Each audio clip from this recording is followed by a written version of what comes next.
The ইভেন্টারের পক্ষ থেকে আবারও সকলকে জানাই অসংখ্য ধন্যবাদ। আপনাদের উৎসাহের ফলস্বরূপ আমরা এগিয়ে চলেছি আগামীর লক্ষ্যে। এবারেও দুপুর যখন 3টেতে থাকছে আপনাদের জন্য এক অন্য ধারার গল্প। আজকের গল্প শখের জিনিস। কাহিনীকার দেবদত্ত সিনহা। লেখকের লেখনীর ওপর ভর করেই আমরা দ্য ইভেন্টার আপনাদের সামনে নিয়ে এসেছি তার এক অপরূপ সৃষ্টি। লেখক দেবদত্ত সিনহার আরও গল্প পড়তে অবশ্যই লক্ষ্য করুন তার তৈরি ব্লগ মলাট, যার লিঙ্ক আমরা নিচে ডেসক্রিপশনে দিয়ে রাখলাম। আজকের গল্প পাঠে বিশ্বজিৎ এবং অন্যান্য চরিত্রে প্রদীপ, মৌ এবং অপূর্ব। মিউজিক অ্যান্ড এডিটিংয়ে বিশ্বজিৎ, পোস্টার ডিজাইনে রিক্তা এবং সামগ্রিক পরিচালনায় অপূর্ব রায়।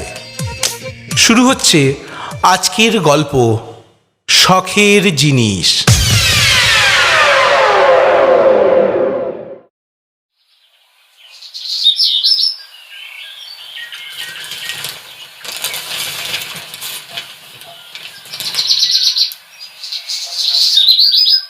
সকালের কাগজটা নিয়ে চোখ পিটপিট করে তাকালেন দেবাঞ্জন।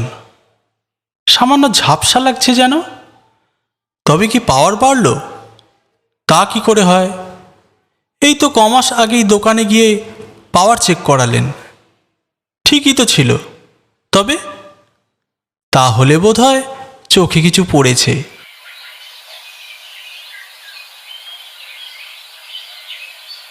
চেয়ার ছেড়ে উঠে ভালো করে চোখে মুখে জল দিয়ে এলেন, কিন্তু না, ঝাপসা ভাবটা তো কিছুতেই যেন কাটছে না। ভারী বিপদ হলো। সত্যি যদি পাওয়ার বেড়ে গিয়ে থাকে তাহলে তো সবকটা চশমার লেন্সই চেঞ্জ করতে হবে। সে তো বিরাট ঝক্কির কাজ।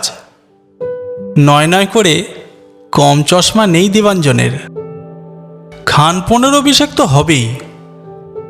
দেবাঞ্জনের চশমার ফ্রেমের ভারী শখ। বিভিন্ন দোকান ঘুরে ঘুরে নিত্য নতুন চশমার ফ্রেম কিনতে ভারী পছন্দ করেন তিনি। পাড়ার দোকানগুলো তো বটেই, বউবাজারের প্রায় সবকটা দোকানই দেবাঞ্জনকে বিলক্ষণ চেনে। নতুন কোনো ডিজাইন এলেই একাধিক দোকান থেকে ফোন আসে দেবাঞ্জনের কাছে। চশমার খাঁটি সমঝদার হিসাবে পরিচিত মহলেও বেশ সুনাম আছে তার। সুতরাং এহেন দেবাঞ্জনের যদি চোখের পাওয়ার বেড়ে গিয়ে থাকে তবে সমূহ সমস্যা তো বটেই। 7-5 ভেবে দেবাঞ্জন ঠিক করলেন অফিস ফেরত একবার ইন্ডিয়ান অপটিক্যালসটা ঘুরে আসবেন। লালবাজার আর বউবাজারের সংযোগস্থলে বহু বছরের বিশ্বস্ত প্রতিষ্ঠান। এখানেই দেবাঞ্জন চোখ দেখিয়ে থাকেন বারবার। আজ একটু কায়দা করে অফিস থেকে তাড়াতাড়ি বেরোতে হবে।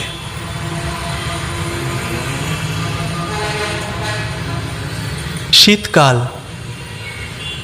সন্ধে হয়ে গেছে অনেকক্ষণ। চোখ দেখানো হয়ে গেছে। হাঁপ ছেড়ে বেঁচেছেন দেবাঞ্জন। পাওয়ার বাড়িনি। বয়সকালে অমন হয় একটু আধটু। মাঝে মাঝে দৃষ্টি ঝাপসা লাগে, তেমন চিন্তার কিছু নেই। একটা আই ড্রপ লিখে দিয়েছেন, শুধু কয়েকদিন দিলেই ঠিক হয়ে যাবে। ফুরফুরে হিমেল হাওয়ায় শরীরটা বেশ ঝরঝরে লাগছে দেবাঞ্জনের। হাঁটতে হাঁটতে সেন্ট্রাল মেট্রো স্টেশনের দিকে এগোতে থাকেন তিনি। সহসা একটা সরু গলির মধ্যে দূরে একটা ভাঙাচোরা দোকানের দিকে চোখ পড়ে যায় তার। টিমটিম করে একটা হলদেটে বাল্ব জ্বলছে সামনেটায়। একজন বৃদ্ধ এক মনে একটা লেন্স পরিষ্কার করছেন টেবিল ল্যাম্পের আলোয়। দেবাঞ্জন ভেবে মনে করতে পারেন না এই দোকানটা আগে দেখেছিলেন কিনা। আশেপাশে 2-4টে দোকান বন্ধ থাকাতে বেশি করে যেন নজর পড়ে এই দোকানটার দিকে। হতে পারে বাকি দোকানের ভিড়ে এই দোকানটা বেমানান বলে তো অতটা দৃশ্যমান ছিল না। কৌতূহল বশে পায়ে পায়ে এগিয়ে যান দেবাঞ্জন। দোকানের আশপাশটা বেশ সংকীর্ণ, অন্ধকার। বাল্বের আলোর ছটায় দোকানের সামনেটাই যা পরিষ্কার দেখা যাচ্ছে। চারপাশে জীর্ণ দেওয়ালগুলোয় মানধাতা আমলের ছাপ স্পষ্ট। বোঝাই যায় এই গলিটায় খুব একটা জনসমাগম হয় না। দেবাঞ্জনের পায়ের শব্দে মুখ তুলে তাকান বৃদ্ধ। ক্ষণক্ষণে গলায় ব্যস্ততার সাথে বলেন, सलाम बाबूजी, कुछ चाहिए क्या? দেবাঞ্জন লক্ষ্য করেন বৃদ্ধের পরনে সুতোর কাজ করা পাঞ্জাবি, পাজামা, মাথায় একটা সাদা মুসলমানি টুপি। কাঁচা পাকা দাড়ির আড়ালে মুখে সরল মৃদু হাসির আভাস। দেবাঞ্জন বলে ওঠেন, না না, কিছু চাই না। আসলে এই গলিটায় তো ঢুকিনি কখনো। আপনার দোকানের আলো জ্বলছে দেখে এগিয়ে এলাম। तो क्या हुआ बाबूजी, आप तशरीफ रखिए, आपको आपको अभी बढ़िया फ्रेम दिखाते हैं। এই বলেই বৃদ্ধ প্লাস্টিকের টুলটা এগিয়ে দেন দেবাঞ্জনের দিকে। দেবাঞ্জন চলে আসতে চান, কিন্তু অসতিপরের প্রতি অসম্মান করা হবে ভেবে বসে যান খানিকক্ষণ। মনে মনে ভাবেন, ঠিক আছে, দু একটা ফ্রেম দেখেই উঠে পড়বেন না হয়। তাছাড়া দোকান দেখেই বোঝা যাচ্ছে ওর মনের মতো জিনিস এখানে পাওয়া সম্ভব নয়। বৃদ্ধ কাঁচের আলমারি থেকে একের পর এক ফ্রেম বের করে রাখতে থাকেন টেবিলের ওপর। অধিকাংশ ডিজাইনই হয় পুরনো আমলের, না হয় সাধারণ মানের। দেবাঞ্জনের মতো শৌখিন মানুষের উপযুক্ত নয় এসব। দু একটা ফ্রেম নেড়েচেড়ে উঠে পড়েন তিনি, কোনোটাই পাতে দেবার মতো নয়। বললেন, আজ না হয় থাক, আমি আরেকদিন আসবো ফোন। की बाबूजी, और एक दिन क्यों? हम अभी आपको। না না না না না, থাক, আমি অন্যদিন আসবো ফোন। अच्छा अच्छा, रुकिए रुकिए साहब, मुझे पता है आपको कैसा फ्रेम पसंद आएगा। एक मिनट रुकिए। বলেই পিছন ফিরে আলমারির তলা থেকে বের করে আনেন একটা সোনালি রঙের কাজ করা চৌকো মতন পাহাড়ি কাঠের বাক্স। কাঠের বাক্সটা দেখে কিঞ্চিত থমকান দেবাঞ্জন। বৃদ্ধ ধীরে ধীরে বাক্স খুলে মখমলি কাপড়ের মধ্য থেকে বের করে আনেন একটা ঈষৎ নীলচে রঙের মোটা ফ্রেমের চশমা। সে চশমায় কোনো অসামান্য কারুকার্য নেই বটে, তবে তার জৌলুস ও চেকনাই যেন চোখ ধাঁধিয়ে দেয়। সেদিকে তাকিয়ে হাঁ হয়ে যান দেবাঞ্জন। বহু ডিজাইনার চশমা পরেছেন এ যাবৎ, কিন্তু এমন জিনিস কখনো তার নজরে আসেনি কখনো। হলদেটে বাল্বের আলোয় সে চশমার দুটি যেন ঠিকরে বেরোতে থাকে। पहनिए बाबूजी, एक बार ये पहन के तो देखिए। মিটিমিটি হাসতে থাকেন বৃদ্ধ। চশমাটা পরে নিয়ে আয়নায় চোখ রাখেন দেবাঞ্জন।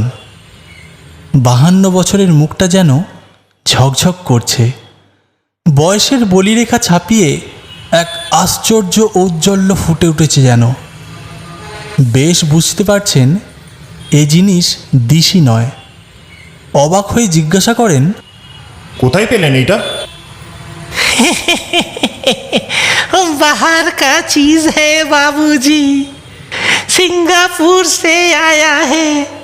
सोचे थे कोई अच्छा समझदार आएगा तो निकालेंगे इसे।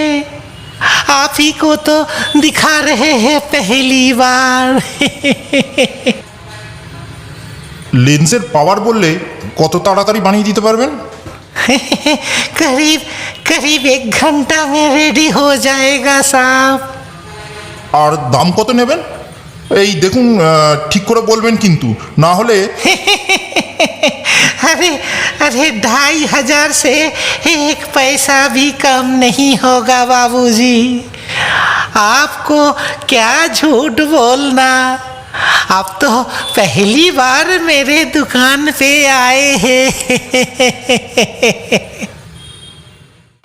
সামান্য একটু চিন্তা করেন দেবাঞ্জন। তারপর পকেট থেকে সদ্য পাওয়া প্রেসক্রিপশানের কাগজটা বের করে বলেন, ঠিক আছে, যত তাড়াতাড়ি পারেন বানিয়ে দিন, আমি ওয়েট করছি।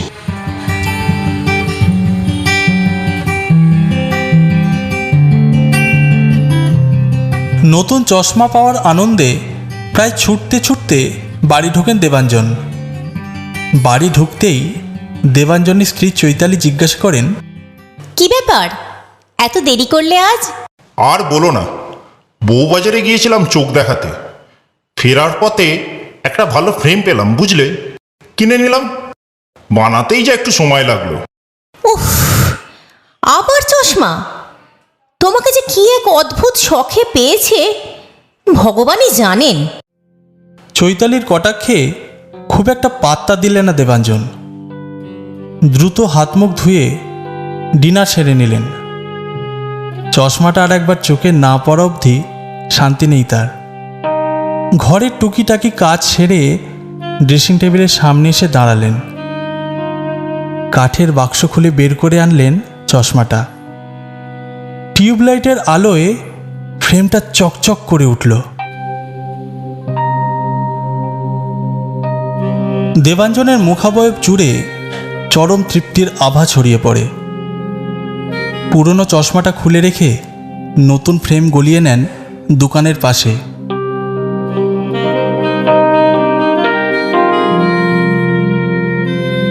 প্রথমটায় সামান্য একটু ঝাপসা লাগে। আলতো হাতে ফ্রেমটা আর একবার সেট করে নেন নাকের ওপর। এইবার পরিষ্কার লাগে চারিদিক, বেশ দেখাচ্ছে। তাড়িয়ে তাড়িয়ে দেখতে থাকেন নিজেকে, আর মনে মনে নিজেই নিজের পিঠ চাপড়ে দেন বিরল অর্জনের উল্লাসে।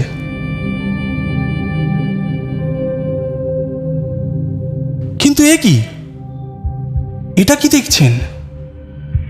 কপালের ওপর একটা কাটা দাগ, আর সামান্য ফোলা লাগছে যেন। কি আশ্চর্য, এটা তো আগে খেয়াল করেননি। কখন চোট লাগলো তার? কোথায় বা লাগলো? দেবাঞ্জন চিন্তা করতে লাগলেন, কিন্তু কপালের চোটটা কিছুতেই মনে করে উঠতে পারলেন না। দোকানে কি আয়না দেখেছিলেন? হ্যাঁ, কিন্তু তখন তো ছিল না। তাহলে কি মেট্রোতে কোনোভাবে ধাক্কা টাক্কা? না, মনে পড়ছে না বিন্দুমাত্র। ছটফট করতে থাকেন দেবাঞ্জন। আনন্দের এমন সন্ধিক্ষণে সামান্য চোটের চিন্তায় বিব্রত হয়ে পড়েন বেশ। হাত পাড়িয়ে কাটা জায়গাটা ছুঁয়ে দেখলেন একবার। অদ্ভুত, কোনো ব্যথা তো নেই। চশমাটা ড্রেসিং টেবিলের উপর খুলে রেখে আবার আয়নার দিকে তাকালেন। এ কি দেখছেন তিনি? বার কতক ভালো করে মুখটা দেখলেন। কপালের কাটা দাগটা বেমালুম উধাও। আশ্চর্য, এই তো ছিল। তাহলে কি ভুল দেখছিলেন এতক্ষণ? তাড়াতাড়ি চশমাটা গলিয়ে নিয়ে আবার আয়নার সামনে চোখ রাখলেন। এই তো দেখা যাচ্ছে কাটা দাগটা। কি ব্যাপার হলো? চশমা পরে দাগটা দেখা যাচ্ছে দিব্যি, অথচ চশমা খুলতেই দাগটা উধাও। চশমাটা খুলে উল্টে পাল্টে দেখলেন দেবাঞ্জন। সন্দেহ করার মতো কিছু পেলেন না। টেবিলের উপর চশমাটা রেখে এক দৃষ্টে তাকিয়ে রইলেন। এ কি হচ্ছে? এমনটা তো হয়নি আগে। তবে কি বয়সের ভারে চোখেও ভুল দেখতে শুরু করলেন এবার? মনের মধ্যে অসংখ্য প্রশ্ন তোলপাড় করতে লাগলো।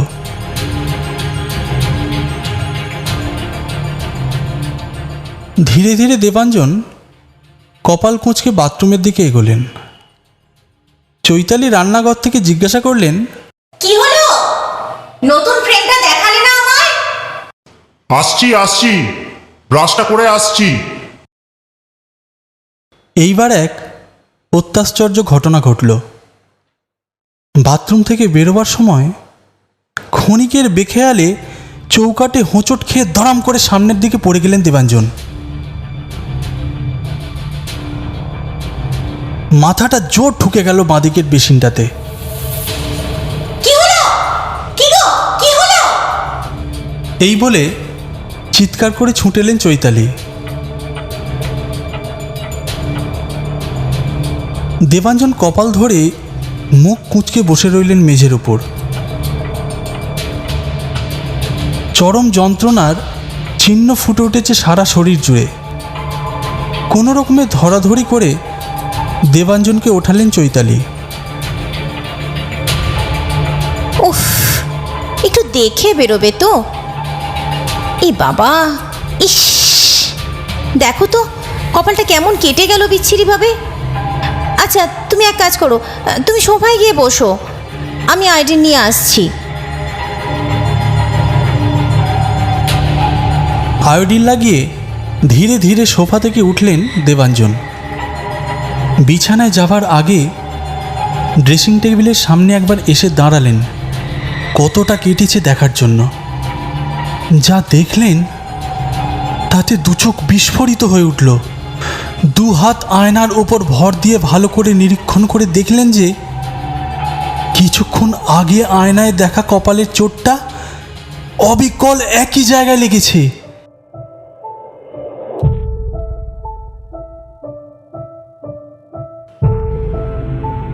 ঠিক ততটাই ফুলে উঠেছে।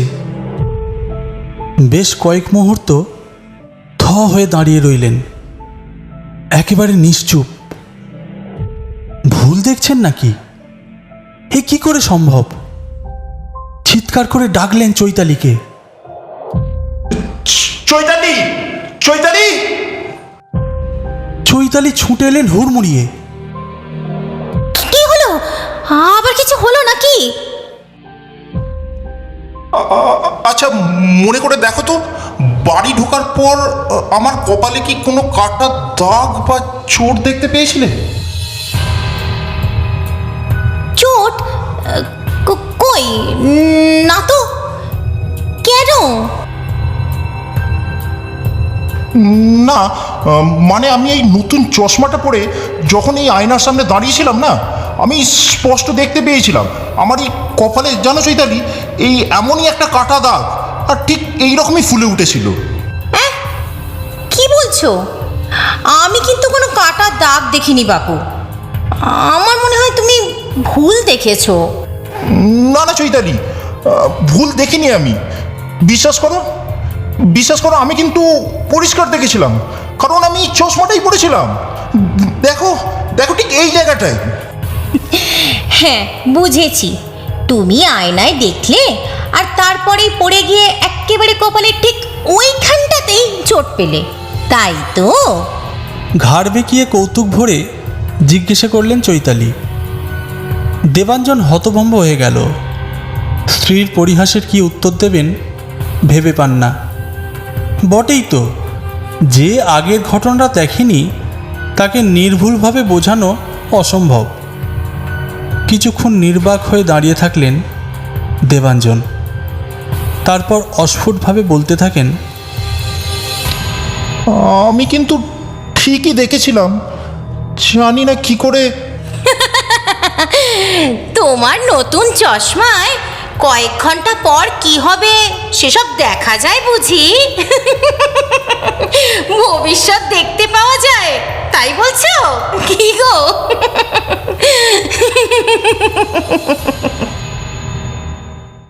চৈতালি তীর্যক মন্তব্যের উত্তর না দিয়ে দেবাঞ্জন চলে যান শোবার ঘরে। মনের মধ্যে এক রাস দ্বন্দ্ব সমুদ্রের ঢেউয়ের মতো ওঠানামা করতে থাকে। ভবিষ্যৎ কথাটা কাঁটার মতো বিঁধে থাকে কোনো এক গহীন স্থানে।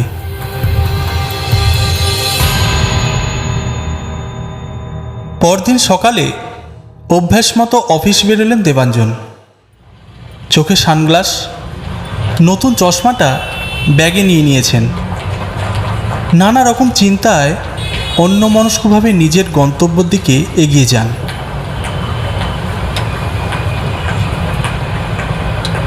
পথ চলতি দু চারজন চেনা মানুষের কেমন আছেন, গুড মর্নিং ইত্যাদি কথায় কর্ণপাত পর্যন্ত করলেন না।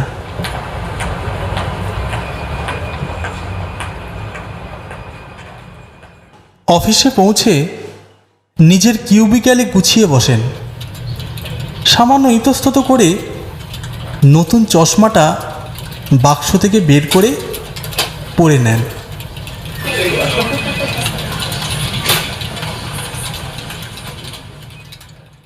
বাকি কলিগদের নজর এড়ায় না সেটা। দেবাঞ্জনের নতুন অবয়বে হৈ হৈ করে ওঠে গোটা অফিস। সবাই মিলে ঘিরে ধরে তাকে। দারুণ লাগছে, চোখ আছে বটে, কোথা থেকে কিনলে, কত দাম নিল ইত্যাদি কথাবার্তায় দেবাঞ্জনের মনের গুরুভাব লাঘব হয় কিছুটা। দেবাঞ্জন সংক্ষেপে বর্ণনা দেন এই বিরল জিনিসটির প্রাপ্তি সম্বন্ধে। স্বাভাবিকভাবেই গতরাতের ঘটনাটাও কিছুটা ফিকে হয়ে আসে। দেবাঞ্জন মনে মনে মেনে নেন ওটা হয়তো দেখারই ভুল ছিল। সমস্ত কিছুই নিজস্ব নিয়মে ফিরে আসছিল একটু একটু করে। কিন্তু বিধাতা বোধহয় দেবাঞ্জনকে নিয়ে অন্য কোনো পরিকল্পনা করেছিলেন, ফলে তার স্বস্তির কাল দীর্ঘস্থায়ী হলো না। সারাদিনের রুটিন মাফিক সমস্ত কাজই করলেন দেবাঞ্জন।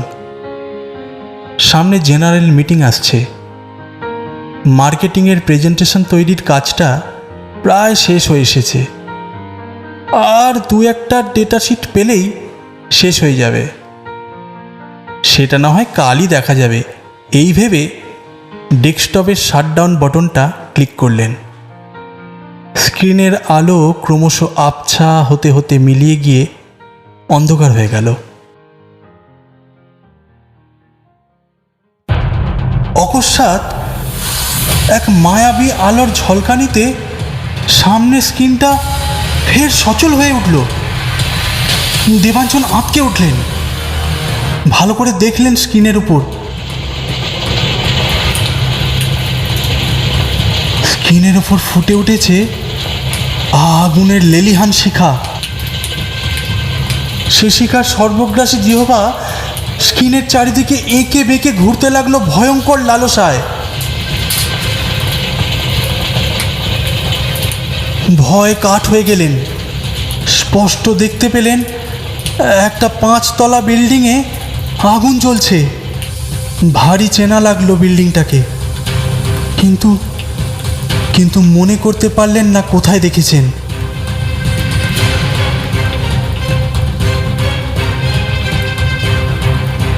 এদিক ওদিক তাকিয়ে বাকি কলিগদের লক্ষ্য করলেন দেবাঞ্জন। বুঝতে পারলেন ওর স্ক্রিনের দিকে কেউই নজর করছে না তেমন। অজান্তেই গলা শুকিয়ে এলো। চশমাটা সামান্য নাকের নিচে নামিয়ে খালি চোখে দেখার চেষ্টা করলেন স্ক্রিনটা। অবিশ্বাস্য, স্ক্রিনটা ঘন কালো নিরীহ বোকা বাক্সের মতো তাকিয়ে আছে তার দিকে। আগুনের ছিটে ফোটা নেই কোনো জায়গাতে। চশমাটা আবার উঠিয়ে নিতেই আগুনের তুর্কি নাচন আবার প্রত্যক্ষ করলেন।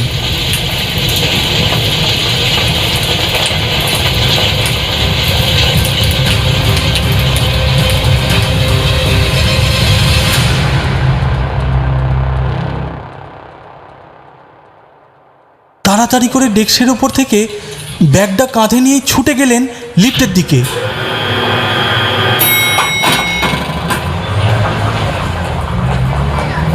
অফিস থেকে বেরিয়েই ঊর্ধ্বশ্বাসে দৌড়লেন মেট্রো স্টেশনের দিকে।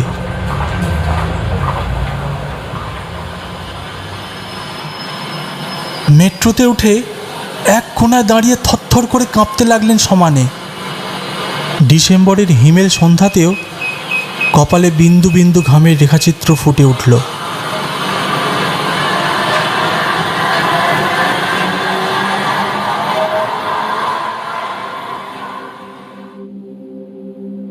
বাড়ি ফিরে চৈতালির সাথে বেশি কথা বললেন না। চৈতালি ভারী অবাক হলেন। সচরাচর এমনটা তো হয় না। ডিনার টেবিলে সারাদিনের আলোচনা চলে সুখী দম্পতির মধ্যে। আজ সেখানে দেবাঞ্জন একটাও কথা বললেন না, স্তব্ধ হয়ে বসে রইলেন।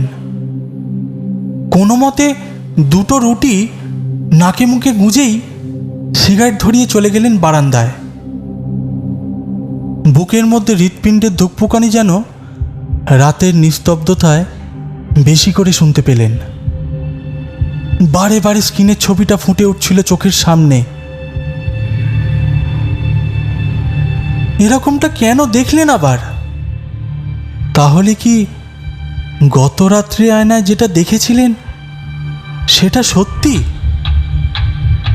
তবে কি কোথাও আগুন লাগবে আজ? বিল্ডিংটা যে ভারী চেনা চেনা ঠেকছে। কোথায় যেন দেখেছেন, কোথায় যেন। ভাবতে ভাবতেই ড্রয়িং রুমে ফোন বেজে উঠল তারস্বরে।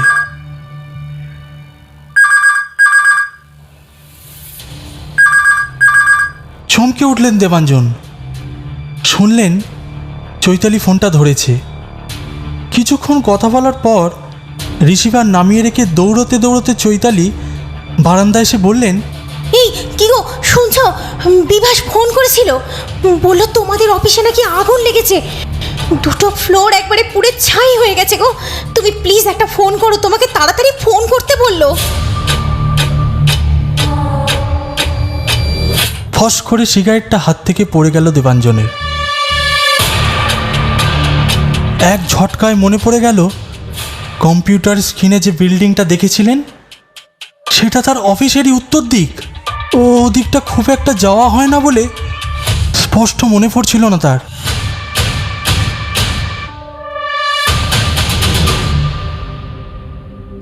নিমেষে দেবাঞ্জনের মুখটা রক্তশূন্য হয়ে গেল ভয়ে।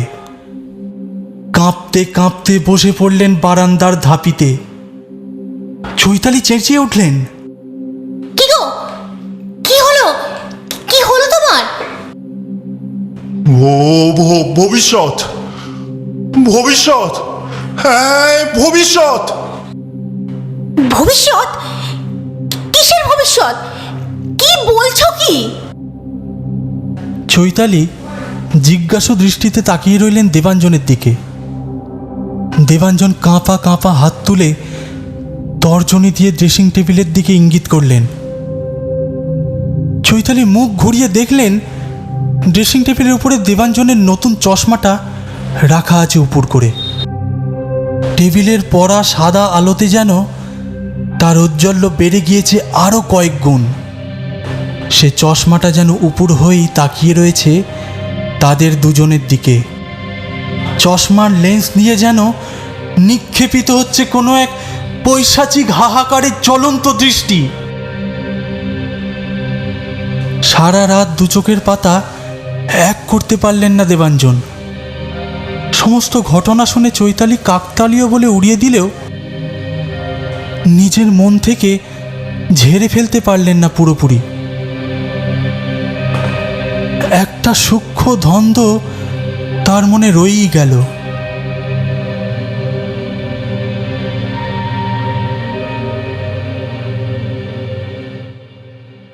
ইতিমধ্যে দেবাঞ্জনের অফিসে অস্থায়ী কর্মবিরতি। অনুরোধ করা হয়েছে যে আগামী নোটিশ না পাওয়া অবধি কেউ যেন অফিসের চৌহদ্দির মধ্যে প্রবেশ না করে।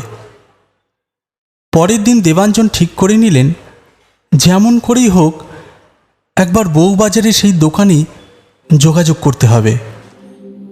আসল সত্যটা কি সেটা খুঁজে বার না করা অবধি তিনি শান্তি পাবেন না। টেবিল আলমারি তন্ন তন্ন করে ফেললেন দেবাঞ্জন, কিন্তু কোথাও চশমার রিসিটটা খুঁজে পেলেন না। বৃদ্ধ দোকানির ফোন নাম্বার যে ওতেই লেখা ছিল। চৈতালি তাকে বারে বারে বোঝানোর চেষ্টা করলেন যে এই সমস্ত ঘটনায় অলৌকিক কিছু খুঁজে বেড়ানো সময়ের অপচয় ছাড়া আর কিছুই নয়। কিন্তু দেবাঞ্জন তার কোনো কথাই শুনতে রাজি হলেন না। ভবিষ্যতের বিভীষিকা দেবাঞ্জনকে ক্রমে ক্রমে গ্রাস করে ফেলতে লাগলো। এক অজানা নেশায় মত্ত হয়ে উঠলেন যেন। কম্পিত কণ্ঠে বললেন, আজ আজ সকালেও আমি চশমাটা পরেছিলাম। কি কি দেখলাম যেন চৈতালি? সেই বৃদ্ধ দোকানদার যেন এক দৃষ্টিতে আমার দিকে তাকিয়ে আছে। উফ, কি ভয়ঙ্কর প্রলয় সেই চাহনিতে! পরিষ্কার দেখতে পেলাম সে যেন আমার দিকে হাত নেড়ে নেড়ে কি একটা বলছে, কিন্তু আমি তার এক বর্ণ কিছু বুঝতে পারলাম না। জিজ্ঞেস করলাম, হ্যাঁ আমি জিজ্ঞাসা করলাম, জানো চৈতালি? কিন্তু সে উত্তরে এক কুটিল হাসি দিয়ে ধীরে ধীরে চোখের সামনে থেকে মিলিয়ে গেল। এই সমস্তটাই তোমার অতি কল্পনা দেবাঞ্জন। তুমি উচ্চ শিক্ষিত, বাস্তববাদী। এসব খেয়ালি বিভ্রম তোমাকে মানায় না। না না, তুমি বুঝবে না চৈতালি। চশমাটা পরা অবধি আমি ভিতরে ভিতরে বেশ একটা অন্যরকম অনুভূতি টের পাচ্ছি। সে অনুভূতি কেমন যেন এক অন্ধকার অমুক আকর্ষণ। সে আকর্ষণ অবজ্ঞা করার ক্ষমতা আমার নেই। কতকটা যেন নিচের পিছনে ধাওয়া করার মতো। এ কি বলছো তুমি দেবাঞ্জন? তুমি কি পাগল হয়ে গেলে? কোথাকার কি একটা চশমা, কি দেখতে কি দেখেছো, তাই নিয়ে নিজের মাথা খারাপ করছো? ভুল আমি কিছু দেখিনি চৈতালি। কোনো রকম ভুল আমার হয়নি। আমি শুধু জানি এই চশমা কোনো কিছুর ইঙ্গিত দিচ্ছে, একটা ভয়ঙ্কর কিছুর। আমাকে সেই দোকানে যেতেই হবে, যে করেই হোক। চৈতালি নির্বাক নিস্তব্ধ হয়ে বসে রইলেন। দেবাঞ্জনকে ক্ষান্ত করতে পারলেন না এক বিন্দু। সমস্ত রকম চেষ্টা বিফলে গেল তার। দেবাঞ্জন বিদ্যুৎ গতিতে বেরিয়ে গেলেন বউবাজারের উদ্দেশ্যে। তাড়াহুড়োতে একটা ভুল করে বসলেন। চশমাটা ভুলে রেখে গেলেন ড্রেসিং টেবিলের উপর। কিছুক্ষণ পর চৈতালি সেদিকে নজর পড়তেই ধীর পায়ে ড্রেসিং টেবিলের সামনে এসে দাঁড়ালেন। চশমাটা হাতে নিয়ে ঘুরিয়ে ফিরিয়ে দেখলেন একটা নীলচে আভা আছে যেন, তবে অসাধারণ কিছু নয়। দেখতে দেখতেই এক অদ্ভুত টান অনুভব করলেন চশমাটা পরে দেখার। নিয়তির অমোঘ আকর্ষণের বেড়াজালে জড়িয়ে গেলেন। ক্ষণিকের বেখেয়ালে আলতো হাতে চশমাটা তুলে ধীরে ধীরে চোখের ওপর বসালেন। আয়নায় ঘুরে ফিরে দেখলেন নিজেকে। ছেলেদের চশমা হলেও মন্দ লাগছে না তাকে। তাছাড়া কি আছে চশমাটাতে? দেবাঞ্জন অযথাই পাগলমো করছে। একটা নিরীহ গোবেচারা চশমা, তাই নিয়ে একেবারে আকাশকুসুম কল্পনা করছে দেবাঞ্জন। মনে মনেই হাসতে থাকলেন চৈতালি। ভবিষ্যৎ? ওহ, পারেও বটে লোকটা। বুড়ো বয়সে ভীমরুতি ছাড়ার কিচ্ছু নয়। মনে মনে ভাবলেন একবার বাড়ি ফিরুক, আচ্ছা করে পিছনে লাগবেন দেবাঞ্জনের। মনের দ্বন্দ্ব সরে যেতেই চশমাটা খুলতে গেলেন চৈতালি। হঠাৎ দৃষ্টি ঝাপসা হয়ে এলো খানিক। পরক্ষণেই সামনেটা পরিষ্কার হয়ে গিয়ে চশমার মধ্য দিয়ে যা দেখলেন তাতে তৎক্ষণাৎ ভয়ে মুখ সাদা হয়ে গেল তার। পলক পড়ল না চোখে। শ্বাস রুদ্ধ করে স্থাণুর মতো দাঁড়িয়ে রইলেন কিছুক্ষণ। নিষ্প্রিয় ভাবটা কেটে যেতেই চশমাটা ছুঁড়ে ফেলে দিয়ে দৌড়ে গেলেন মোবাইলটা আনতে। দেবাঞ্জনকে ফোন করতে হবে এক্ষুনি।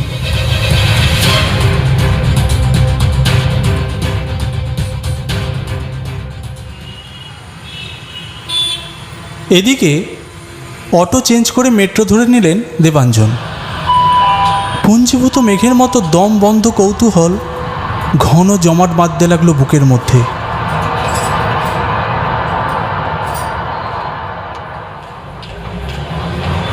সেন্ট্রাল স্টেশনে নেমেই ডান দিকের ফুটপাত ধরে হন হন করে হাঁটতে লাগলেন। মিনিট তিনেকের পথ। প্রবল আশঙ্কায় হৃদস্পন্দন দ্বিগুণ হলো। সামনের সিগন্যাল পেরিয়ে ডান দিকে ঘোরার জন্য রাস্তায় নামলেন। এমন সময় পকেটের ভেতর ঝনঝন করে বেজে উঠল মোবাইলটা।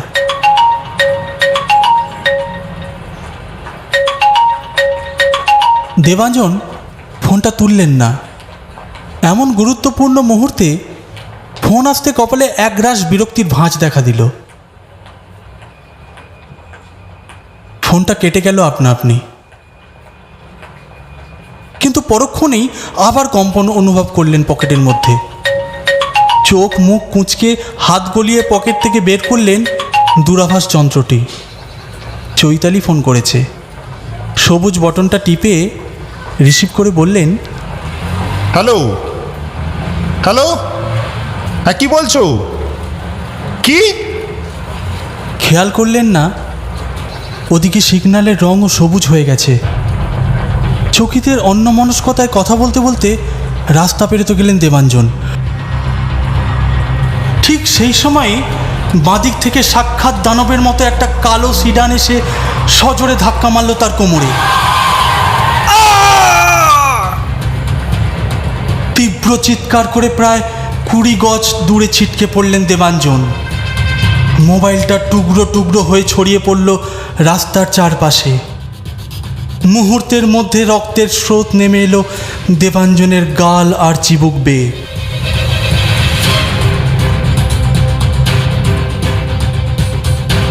সর্পিল গতিতে এঁকে বেঁকে রক্তাভ করে তুলল কালো পিচের পথ।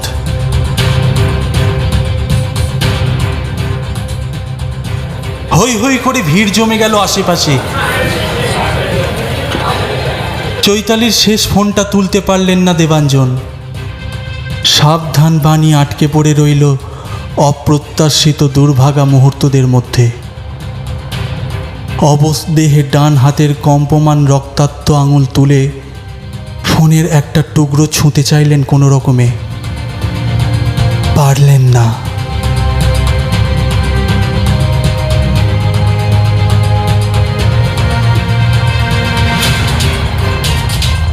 ঝাপসা দৃষ্টিতে দেখলেন ভিড় ঠেলে সেই বৃদ্ধ দোকানি এসে দাঁড়িয়েছেন সামনে। ভুরু তুলে এক রহস্যময় চোখে বিড়বিড় করে বললেন, चश्मा बढ़िया थी ना बाबूजी, एकदम हटके।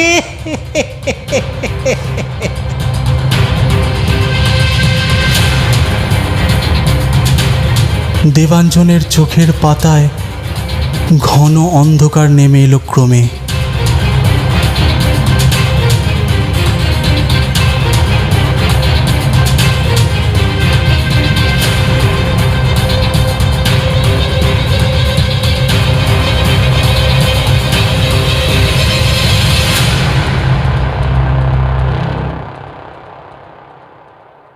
শেষ হলো আজকের গল্প।